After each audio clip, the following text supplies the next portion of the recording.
I want to welcome everybody. This is Domenic Esposito. He is currently on exhibit with the Blank Slate exhibition. My name is Rolando Chang-Barrero. I run the Box Gallery. I'm the owner and proprietor and sometimes curator at this space. And I have the utmost pleasure of introducing the person that will be moderating this talk, Ellie Shore. And I will leave the rest to her. Hi, everybody. I've known Rolando for quite a few years now, as he's become an important figure in the local art world, and I've developed as a photographer. My career was in clinical social work, but I've always been a photographer. In the last 8 years, I've organized something called Art Salons at the Armory Art Center. They are artist talks which are always followed by discussions, and I've always tried to make them into something very personal, so they become a real dialogue between the people who are listening and the artist who is speaking. And it's because of that that Rolando invited me here to moderate this talk tonight. The other part of that is that, and I think it comes from the same impulses that brought me to social work, I have a really strong social justice core. And the things that happen to us as people is just inherently important to me. And so when I see artists who are actively taking on a cause and a subject that is of huge importance to many people, that always gets my attention and my respect. And so Rolando invited me a few weeks ago to come and lead this discussion with a man named Domenic Esposito, who I had never heard of. And I began reading about him and was very impressed. Very impressed. He has gone in a way like I have, different careers, one to another, and found himself in the world of art. And then this other layer came in on top of that, which is this activist part, which he has taken from an idea to a national campaign to raise awareness of opioid addiction and the terrible, terrible devastation that it's causing, to raise awareness of the companies that are making huge amounts of money from this awful drug, which has, it's like so many things, it's a matter of degree.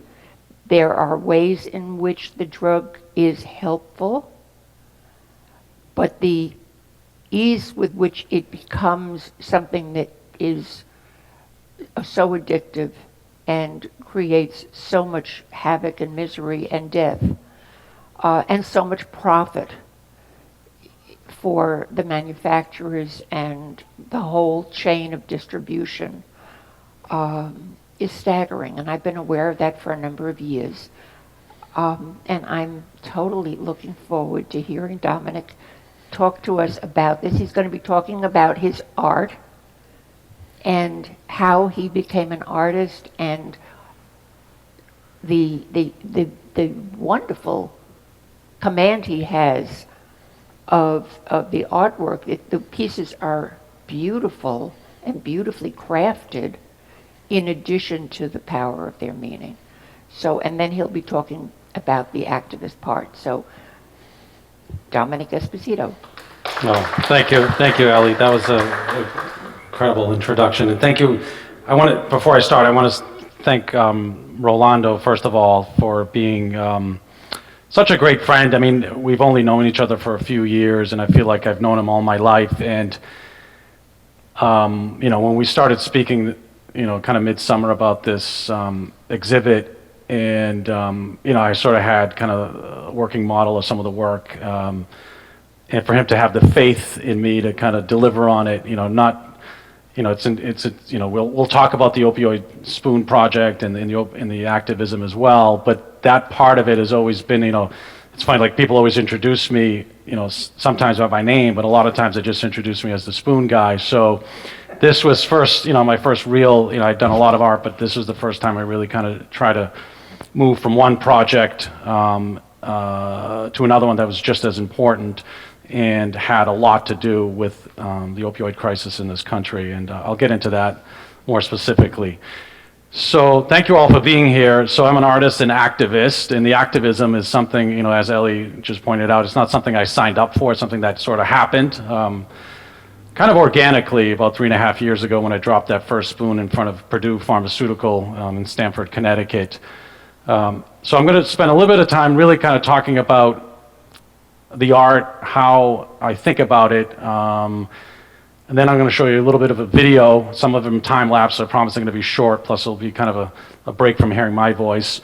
And then we'll sort of talk about the activism and the meaning behind the mental health and some of my other projects. So I've always wanted my art to be kind of create this visceral disturbance in the soul, if you will. And I know that sort of, I think a lot of artists want that as well. And I think for me, it was sort of how do I achieve that, given I'm a sculptor, right? And so that kind of led me to creating these pieces that were both two-dimensional and three-dimensional, right? So I wanted someone who's looking at the art, or the viewer, to really feel kind of captivated maybe by the three-dimensionality of it. And this was something I really kind of fell in love with, kind of reading about Renaissance art and some of the artists back 500 or 600 years ago, and bas-relief. So bas-relief, and I know probably a lot of you know what it is, but it's basically a way of that was done even pre-Renaissance to show three-dimensionality in bronze, right? It sort of had this flat piece of bronze metal with these sculptures, very thin, coming out of it. And the way that it tricked you into thinking that there was an illusion was this sort of perspective. So it was the first time we actually started seeing perspective in art, right? And guys like Brunelleschi and Gilberti and things like that. But in very simple terms, what they were using that for was to tell a story, right? And you're like, well, how can you do that with art? Because a lot of, and it really even simplified even more, people didn't know how to read back then, a lot of them. And so they had, the church wanted people to go to church, or if it was, Notre Dame, if you look at the doors, or the baptistry, you'll see the story, right? And so you didn't need to know how to read to be able to see the story, right? And to acknowledge it. And that's, in some sense, what led me to create this, because I wanted to tell a story, right? And that's what some of my work, I hope, kind of achieves. And it is a story that's painful, right, for a lot of us out there dealing with substance use disorder, mental health. But it needs to be told. It's I think we, as humans, sometimes we walk away from the painful part of our lives. We always want to be happy, and I think sometimes we just need to live in the moment and live in whether it's grief and pain and something like that. And it's okay, right? We don't need to constantly feel joy and happiness, right? Pain is, and not feeling great every day is just part of being who we are. And I think at times we get pushed, societal pressures, to feel like we need to. Anyways, I don't want to get into the philosophical part of all of this. So what I'm going to do is Matt's going to play some videos, and I'm going to try to talk through some of them so that at least the first one, and then you'll see.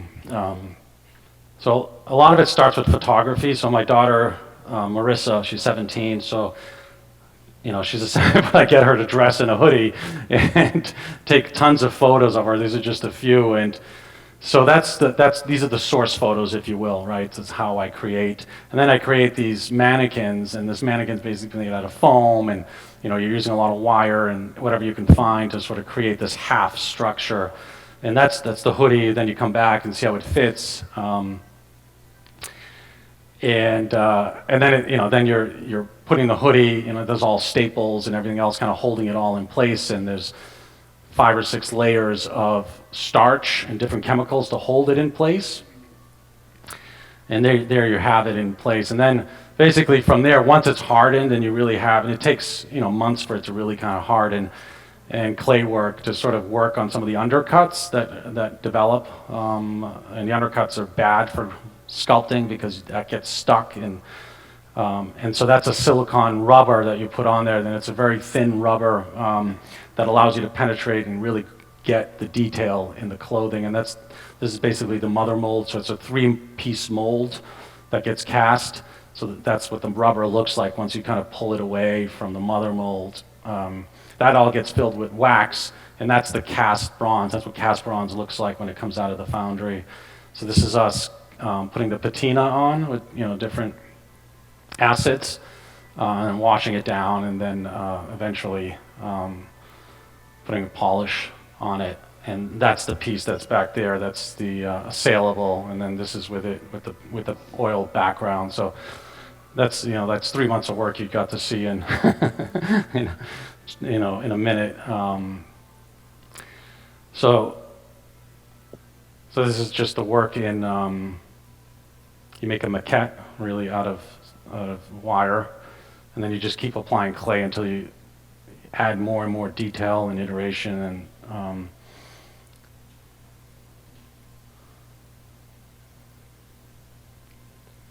And again, my daughter was the source photos for this work. As you can see, like each photo, you get a little more and more detail. It's a very slow process. And then this is just a really quick time lapse of us pouring silicone rubber on the. You sort of have to do it in 2 people because it dries so quick, and you have to get all the rubber into all those little crevices and the face and.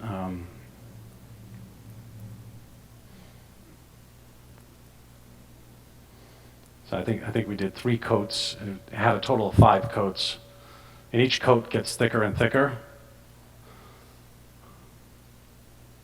Does each coat have to dry? Yeah. There's a drying time. It's usually about an hour between each coat. Yeah. So that was like 3 hours worth of work in 45 seconds. So that's it for the videos.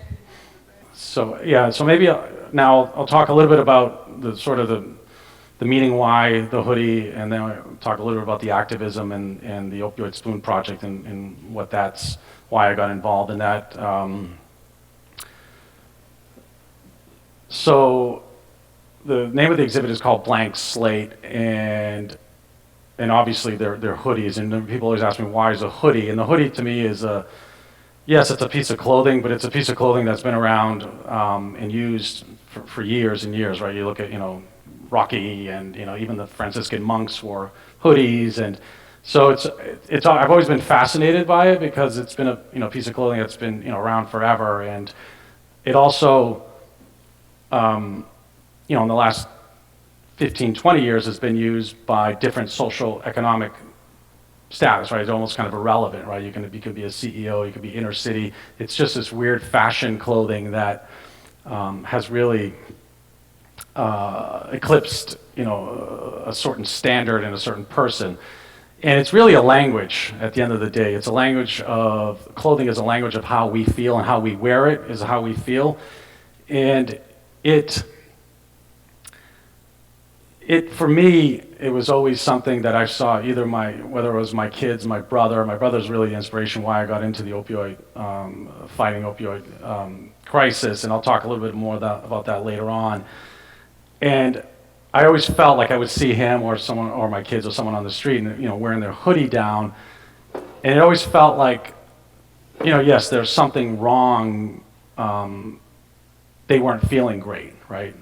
And it's this sense of, whether it was mental health issues or substance use disorder,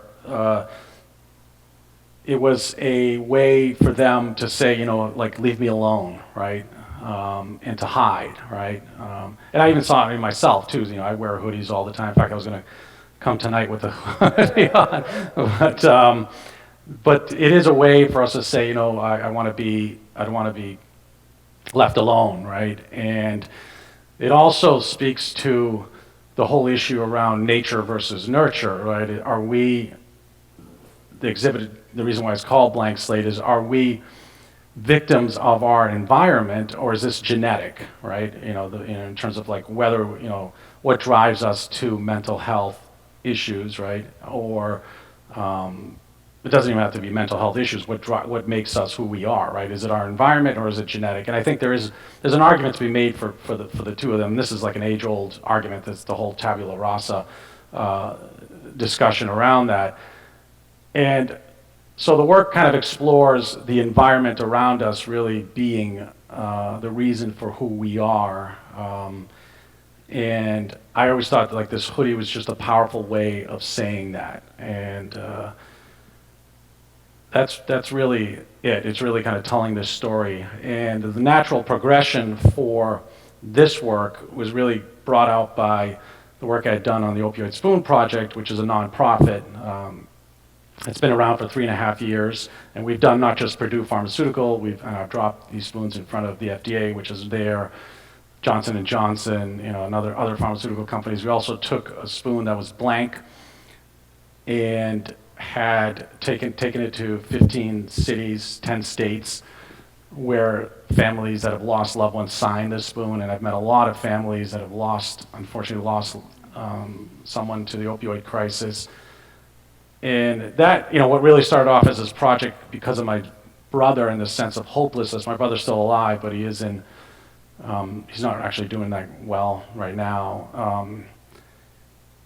You know, and he was the inspiration for it because the sense of like hopelessness, how do we get government action here? How do we get change in legislation and call attention to it as well, really raising awareness of the opioid crisis. I know we all kind of know about it, but there really isn't a lot of help out there. You know, it really is, everyone's sort of fend for themselves. There's a lot of community effort, which if we didn't have the community effort, I think the death rates would be even higher.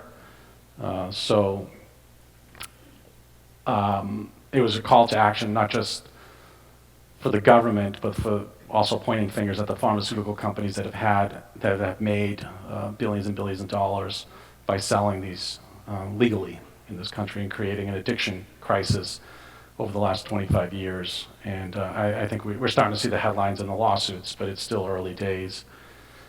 Anyways, that's sort of like the activism component, you know, the art component. I sort of talked about it, and I don't want to talk forever, so I'm going to maybe pass it on to Ali or Ronaldo, and we can take questions. I do want to make it as interactive as possible. So I think Ellie has a couple of questions Yeah. for you, Dom. I always have questions. yeah, I wanted to go back earlier okay, and ask you how I know you had a career in finance, that's right. and you transitioned to being an artist. How did that happen? It was really organic. Like, it's funny, like my two worlds, you know, I was in finance up until about 7 years ago. And when I meet people who were my former colleagues in finance and they see my work, and we had one gentleman here who was my old colleague, it's almost like they don't believe I'm the same person. And then the people in the art world, they're like, well, really? Like, you were in finance? And I think it's also, what I always say to people is, like, I think as a society, we tend to put people in boxes, and I think that's wrong, you know, because if you look back at, you know, not to dwell on the Renaissance time, and I'll answer your question more directly, but you look back at the Renaissance, people were like engineers, they were artists, they were, you know, generals, who just did a bunch of different things. And I think now we tend to specialize and put people in boxes, whereas, like, even within finance, I always loved art. I did a lot of art classes when I was, you know, in undergrad, and photography and things like that. And I've always had art around with, you know, with my kids. We've always, you know, painted. But the reason how I got into it was really a welding class. I took a welding class 7 or 8 years ago, and I absolutely fell in love with it. Like, just the sense of heat and you know, molding metal, and it was, and I just really, so all of a sudden, like I take the class and I buy my first welding machine, then I buy hydraulic presses and everything else that kind of slowly, and just start making work, and people start liking, and I did a few commissions early on, and it really just started. And I think if I were to sort of point at like how I achieved it, and I think it was, yes, it was the creativity, because I think I've always, people have some extent creativity, but it was also a lot of work, right? And I think as an artist, we forget how much work, and I always love praising artists because I know how much work they put into what they're doing, and it is a very time-consuming, it's a labor of love, and that's what it was for me. It was just like, I'm gonna do this, and so like 6 years ago, I really decided to go in full time, like just this is all I'm gonna do. I'm not gonna do anything else. So it's that. I don't know if that answers. And you were talking about the welding class, but when I look at the painting on that wall, Yeah. I see some very fine painting. Thank you. Because that was my first. And it was. I had done so, and this is the other thing too with me. I like, and I think a lot of us do this as artists. Is you become methodical about like, I want to learn this, I want to learn that, and so I took a lot of.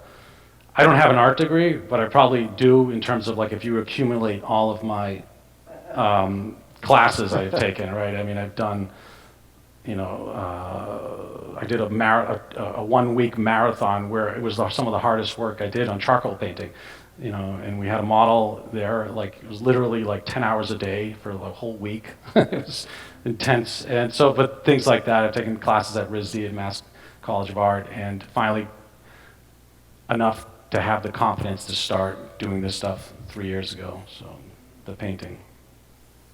So, yeah, thank you. So those are 2 questions. I've got lots of questions, but I would like to hear from people in the audience. I have a question. Yes. I'm an artist, so it's very important. Why you choosing material?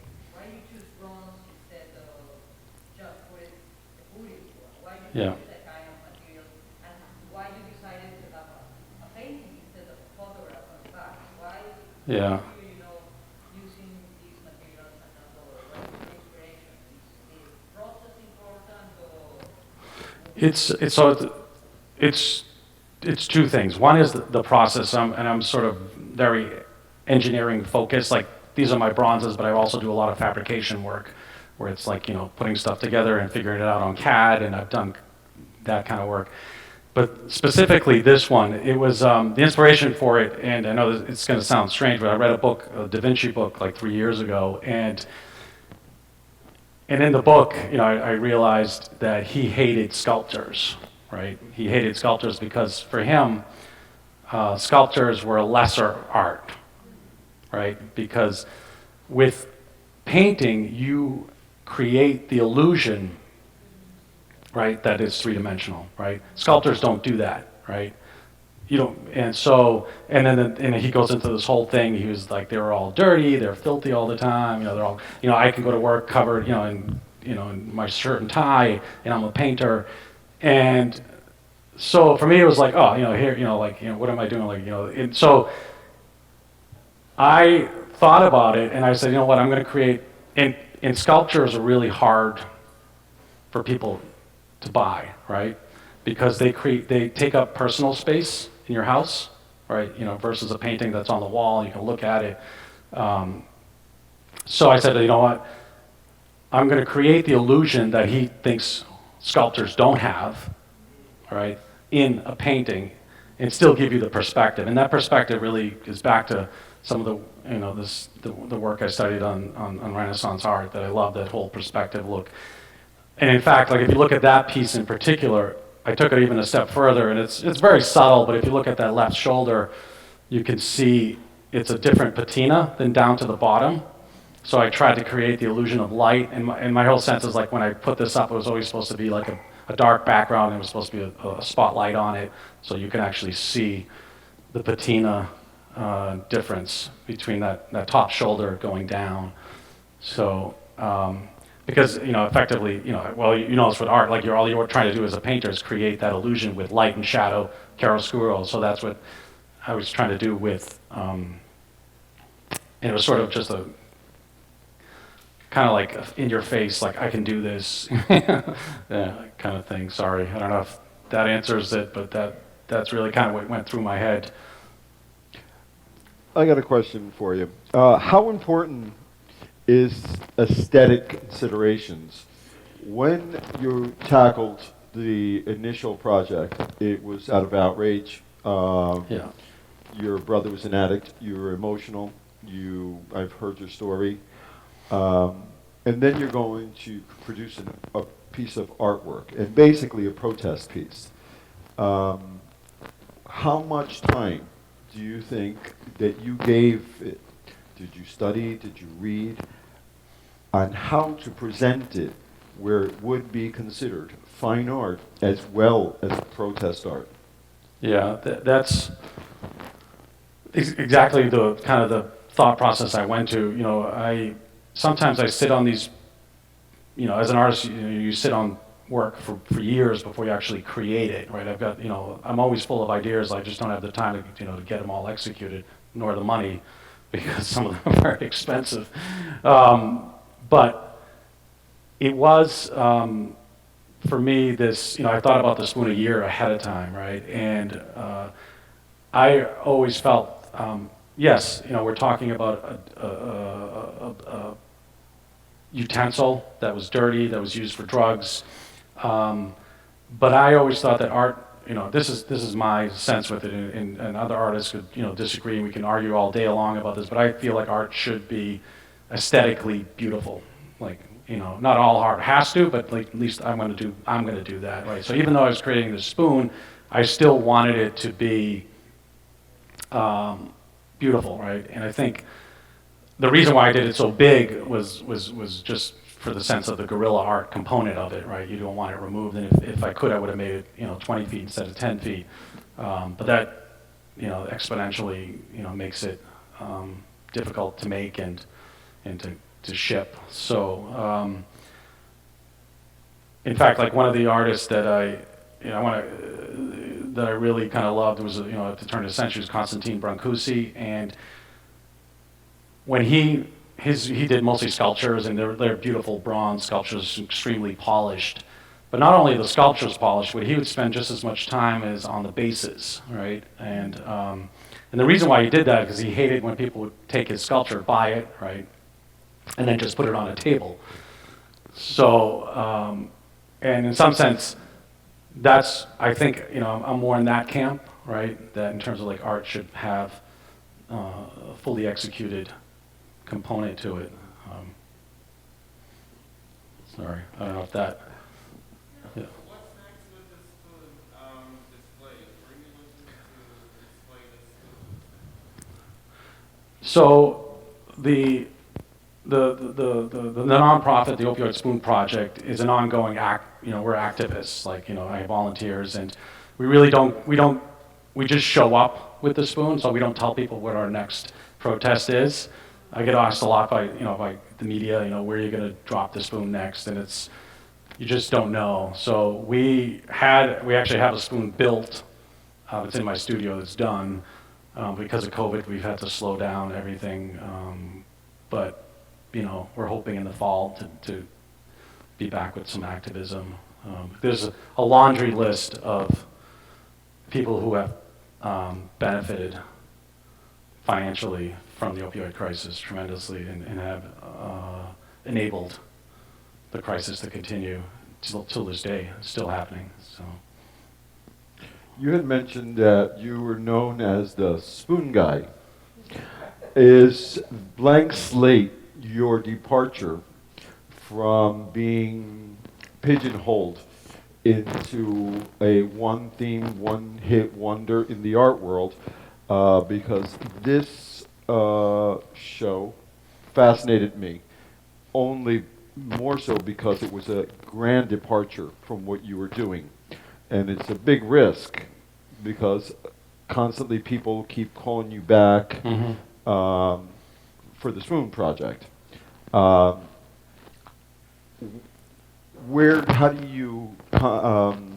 how do you make peace with it that pigeonhole may last forever? Yeah, and I think that's okay. Like that's just part of art. I always feel like you know, artists we're our own worst kind of enemy at times, and you know, art is up to the viewer to really kind of pay attention to what it is.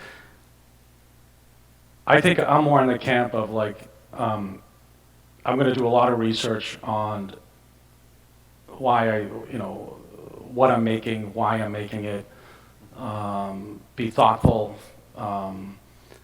and the rest is up to, you know, everyone else if they like it or not. I think that's all I can do. You know, it's really hard to.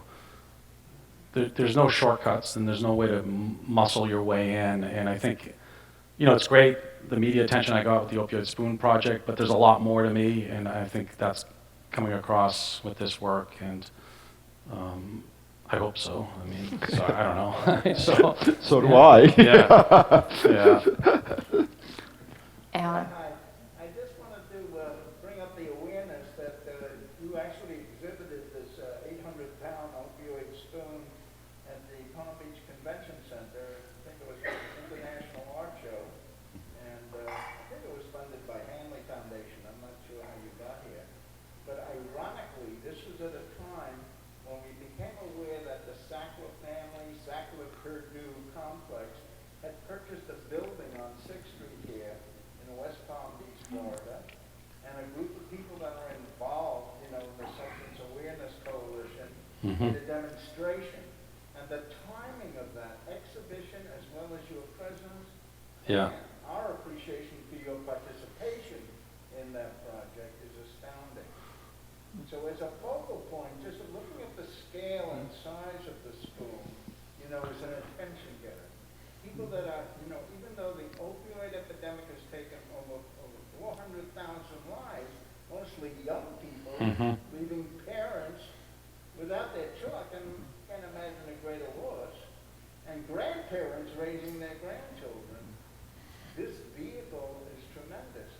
I was very much impressed that we're taking it further into the overall mental health Yeah. field, having gone through the social distancing of COVID, and how that's impacted on so many families, also escalating the use of drugs, relapses, and an increased number of opioid-related deaths.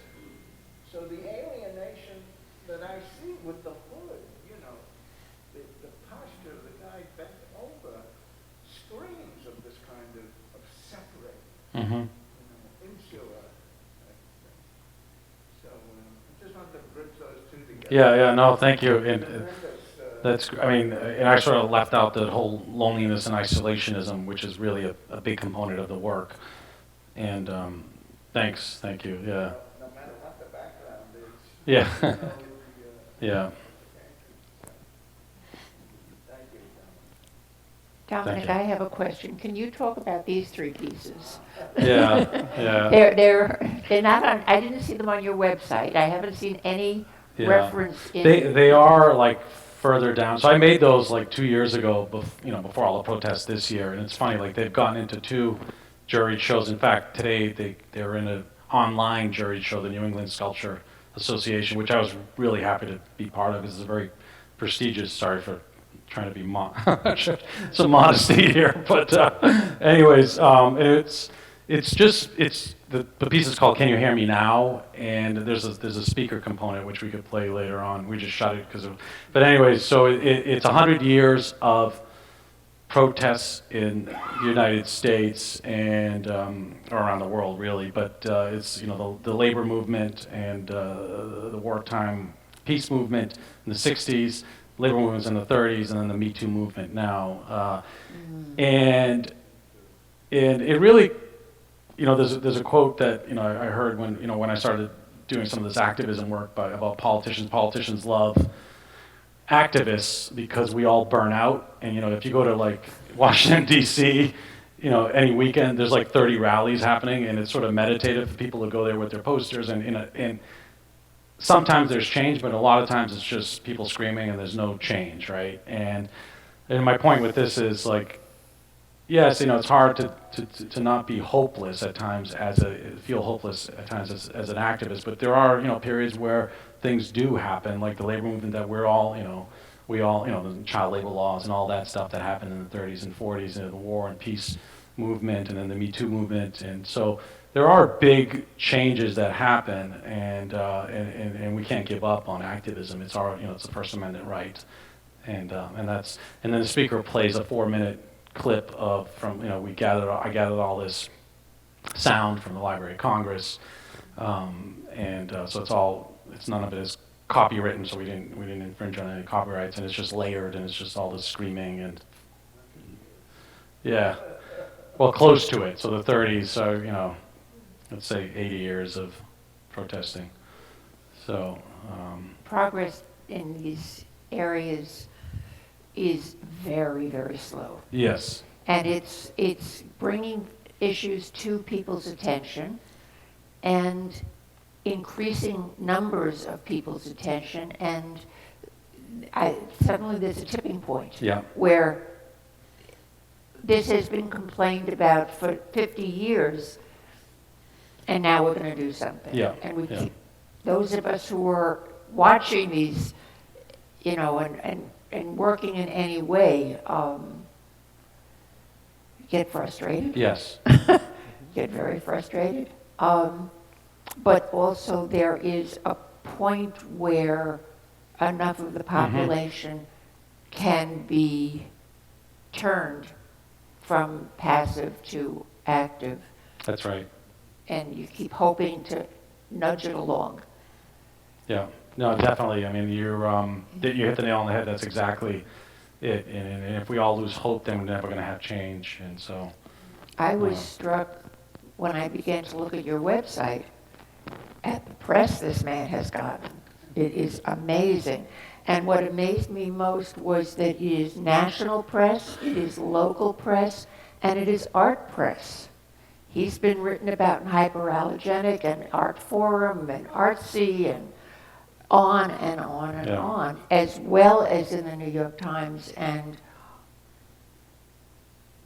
news reports on television, and it's just all over the place. yeah. It's quite an achievement. No, thank you. Yeah, it's been a lot of work, but it's also been satisfaction that the media is on our side. And you'd be surprised, like it's incredible. Like I remember even so many people affected by the opioid crisis, and I remember journalists calling me up and they'd do the interview, and then at the end of the interview they're like, "Oh, my sister's suffering from opioid crisis, and I really love your work." And it's like you just click, it's an automatic, and it gives you goosebumps to hear that from people. And so there's just I can't even tell you how many people are out there that are know somebody who have just been part of this, and I think even the journalism as well. They really. I've met a lot of great people along this journey. Does anyone else have anything? Comments, thought, reaction?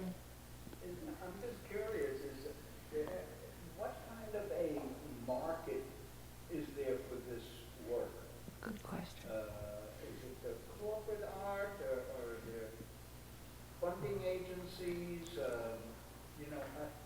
The material you're using, this bronze, I get such a kick out of feeling the weight of the head of that guy that comes apart. It's heavy. Yeah. Heavy subject matter and heavy material. It's smooth. It has a tactile Yeah. quality to it that's extraordinary. The detail in the sneaker speaks volumes to me. Yeah. But what kind of a market? How do you survive on this? Yeah, it's we need more galleries like Rolando who can take a take a punt on this kind of stuff. It's I say it, but it's true. Like it's true. It's a heavy subject matter, and there's not a lot. Unfortunately, there's not a lot of galleries who want to tackle subjects like this. I think it's also, art, we put a stamp on history. That's what artists do. I'm not talking about me, but I think, and I think all this stuff is happening right now, that there's also a lot of stigma around it. And you look at things like the HIV crisis and AIDS crisis, and a lot of that art that came out of there, it was years later that people started really kind of saying, I want this in a museum and I want it there, because it was too fresh, it was too stigmatized still to be associated with it. And I think, this subject matter it's a heavy subject matter. It's not for everybody. You're not going to, I would love for people to put the hoodie on their living room, but, it's not, it's just a different, and maybe they will, but I don't know. But it's not for corporates either. They're all, want us to feel good, right? So they make money off of it. So That was one of my downfalls in this gallery. I show art that I find culturally relevant and well executed. Right here in the audience, I have a number of artists that produce work that needs to be seen, and their saleability is inconsequential to me. And if I need to pony up my own personal money to be able to provide the exhibition space, I have done so.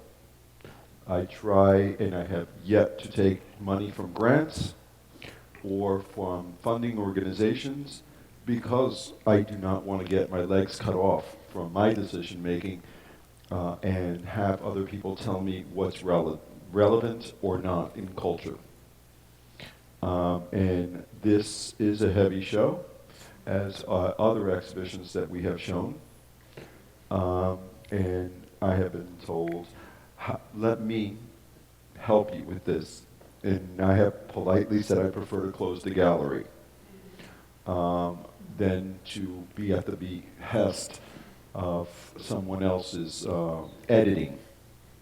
And yet it's been a pleasure to have his work here and to show it in its full context, with liberty to talk about heroin addiction, to take a position on the Sackler family. A couple of months ago, we had an installation here where we talked about immigration. And this is a safe space where we can talk about everything. And I think the gallery setting allows for everybody to have a position and to once again bring back what was traditionally called a debate, and to stand your ground on your position, whether I agree with it or not, and respectfully engage in a dialogue about it. That's what I've seen that's been missing quite a bit. That we have gone into this black and white, this is, or that, and we forgot that two conversations, whether they're living in your head or in the audience or on this table, can be valid and opposing. And I'm grateful that artists are producing work that challenges that and that makes you think. So sometimes saleability traditionally hasn't come until they're long gone and dead for about 100 or 200 years. And then maybe somebody will realize the value and the impact it had culturally. Yes. So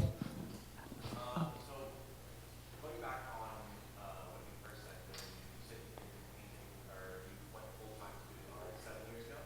6 years ago, yeah. What was, I guess, the theme or in the beginning? So that was my first question. How did you start? What was, let's say, your first series? And then further now in your career, as 6 years have gone by, you're, as we're talking about this show, which is, like you said, it is a somewhat heavy or like a triggering type of Yeah.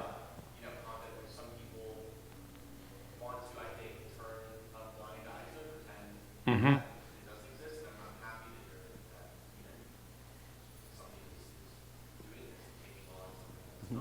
Yeah. like pleasant to the viewer or whatnot. And I think as an artist myself too, sometimes, I paint and I think I actually don't even want to paint. I don't care if Yeah. somebody likes this, and I do it for almost for me. Yeah. It's very helpful and mentally it's therapeutic, and some interesting creations come out of that. So do you focus now more on, I guess, your own energy and your own love Yeah. versus the viewer's opinion? I it's kind of a loaded question. I think for me it's I focus, and I'll get back to the stuff I did before, but I've always tried to focus on the things that give me passion, like that really kind of, whether it's passion of anger or things that really I'm dealing with personally, like within my family, right, or friends. So it's always been a real. I think with art, I think it always should be some inner feeling, right, and whether that's demonstrated through painting or sculpture or ceramics or whatever it is, but it should have something, an imprint of how you feel, right, and things that matter to you, and we're all different in that sense. So I'll sit around and like there's things that that bother me, right? When I did like my brain sculptures, and I was like, well, why'd you do brains? I'm like, well, like I'm so sick of all these marketing companies, and my kids, and the social media, and it's the drugs and the gambling, and I've had family, and so that for me was like, it was just a visceral response to it. How do I capture this in sculpture? So, anyways, that's the way I sort of go about thinking about things, and or even that piece. So when I started really kind of welding and fabricating, I was doing a lot of, which is going to sound strange, but I was doing a lot of Asian art. so a new focus on kind of, and not Asian, but Torii gates. So Torii gates for me was like this sense of, Torii gates are like, the gates that you see, but I had made I've done a lot of those large, some of them 15 feet tall, and in very modern materials. And then also the meaning behind those was like, it was always like this meditative state for me, that it was so incredible that you go from, the reason why they have them is because you go from a stage of profanity to like the spiritual world, right? And that could be in your garden, or it could be like, leaving and going out to fishing or whatever it is they did in those days. So I always loved that sort of meditative state of, crossing one to the other, right? And how we sometimes, Friday afternoon is this meditative state. I finished the work week, now I got the weekend. So, and I've done a few commissions on those, and that was early on. And I did some pieces on eating disorder. So I had someone, I don't want to get into, it wasn't me, but it was someone very close to me. And then this, then really the activism and the spoon and everything else, which was about 4 years ago. So yeah, sorry, yeah. One thing that I would like to comment that I love about your work is about not only the aesthetic that you realize, but also the symbolism that you use.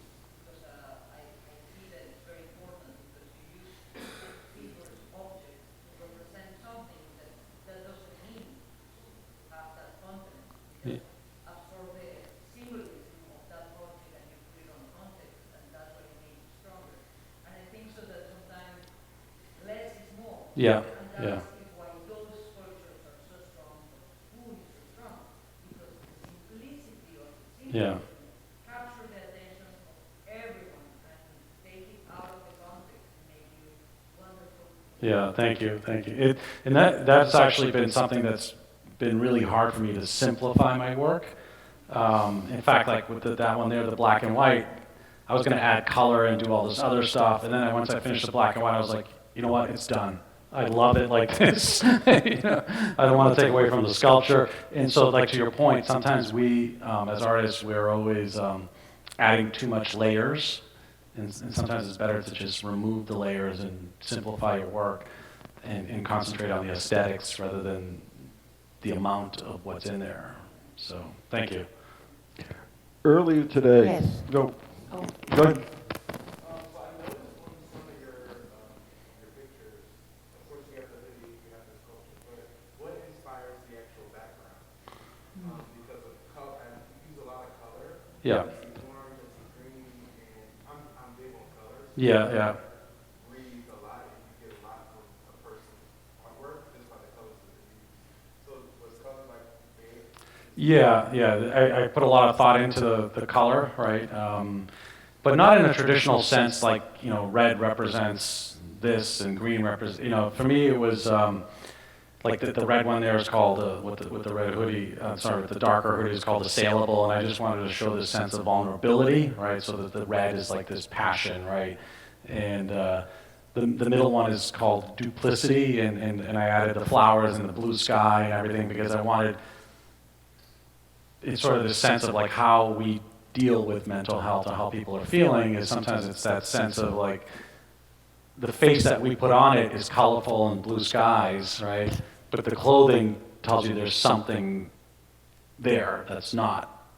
Oh, so like an example, like you ask somebody how you're doing, they're like, "Oh, I'm okay," and things aren't okay, but you don't ask them anything else, right?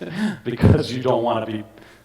It's just human nature. Like we don't want to hear it, right? And so that's what that piece speaks to.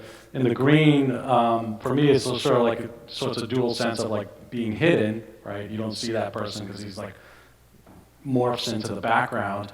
But also, that green is called verdigris, so it's called feeling verdigris, and back to like the nature versus nurture in our environment.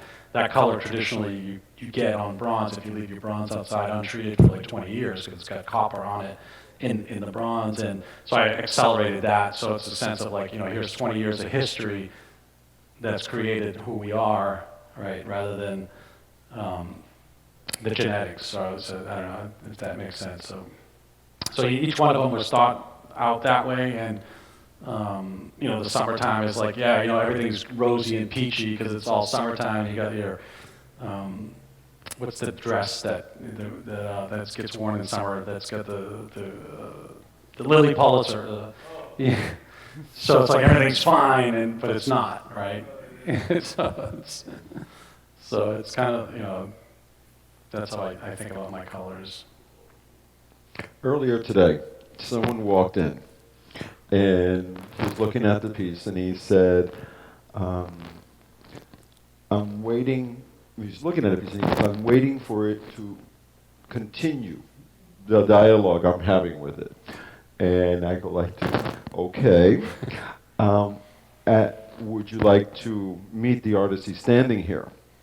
And when you approached him, he said, I don't want to hear from you. I want to hear from the painting. Yeah. How did you respond to that? Did you understand what he meant? Yes. And I think that's been something like that's been tough. And I think it's tough for artists because we make things and we have our interpretation of like why we make it. Like I just gave you that whole description of those, right? That kind of ruined what you thought about it. And I think as artists, sometimes we have to step back and say, okay, I made the art, let it be out there, let people interpret it the way they want, and not force it. So I think that's a great point, and I think it's been hard for me over the last couple of years to just let go and say, no, that's your view and that's right, versus. Because he wanted to learn about you. Yeah. And his interpretation was, these are autobiographical. This is not necessarily thematic. And the artist is talking to me as when I go to see a Gauguin, I walk into the painting and I live in that That's what world. He said, yeah, I remember. And then he stated that he was invited into Unconditional. Have you heard people respond that way to other works that you have done? I mean, I think, the spoon does that because it does create that visceral feeling, but not like that one, because that's, especially from far away, like you get that sense of like continuing in the painting as he described it. So, no, I mean, I think that piece. It's sort of, I think, what I've really loved about it is just hearing all the different interpretations of it, which I think is great. Why tackle bas relief? Yeah, I think I'm working on a bigger project as well, which is all bas relief, and that's. But bas relief to me was always, I don't know why, I just always fell in love with that type of how sculptures are made that way. It's like, you're still doing perspective, you're doing the stuff you do in paintings and the illusion, but you're doing it in a flat, semi-flat. I've always just really loved it and intrigued with the beauty of it and the simplicity of trying to do it. So I think that's good. I want to hurry all. We get to sample some beer now. Okay.